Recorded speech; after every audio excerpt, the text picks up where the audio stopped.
Hello guys, welcome back to सीजूस new blog. তো মামা আজকে কি রান্না করছে দেখো লাঞ্চের জন্য। কি আছে? সর্ষের তেল। আজকে হচ্ছে কোথায় গেল বাঁধাকপির তরকারি করবো। আজকে আগের দিনের বাঁধাকপি অর্ধেক ছিল, সেই বাঁধাকপির তরকারি করছি।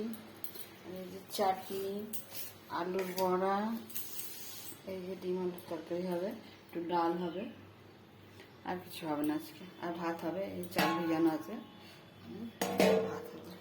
সকালে পোস্ট করেছি যে মামাম কুলের আচারে ভাজা মশলা কি করে দিয়েছে, এখানে রাখা আছে। কুলটা এখন রেস্ট নিচ্ছে। এই বাঁধাকপি চলে গেল,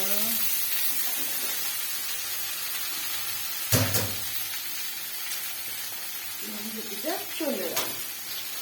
ভাজা হতে হতে মশলাটা করতে হবে। মশলাটা আর একটু ভাজা ভাজা হতে হতে মশলাটা করতে হবে। ये हमारे आज का lunch menu. Subscribe my channel. Bye bye.